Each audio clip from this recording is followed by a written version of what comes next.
हरि माई की ममता की कतना बखानी करी।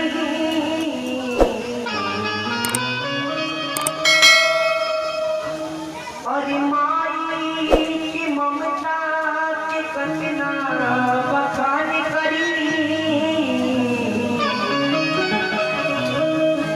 हरि सृष्टि में जड़ सुरवे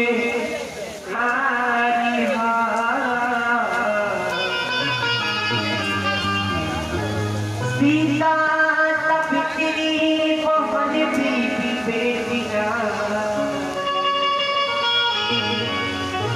हरि नारी के सबसे सबसे बड़का महता।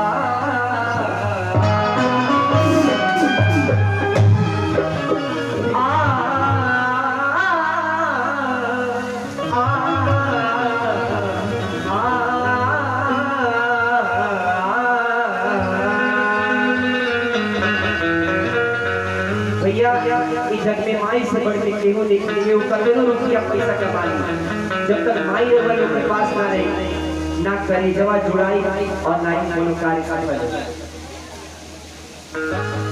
इस जग में और माई पिता के हुआ है।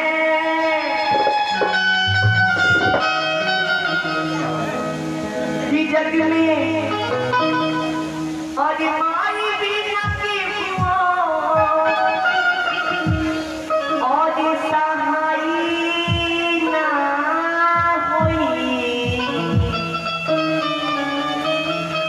और देहु और तनो दुलारी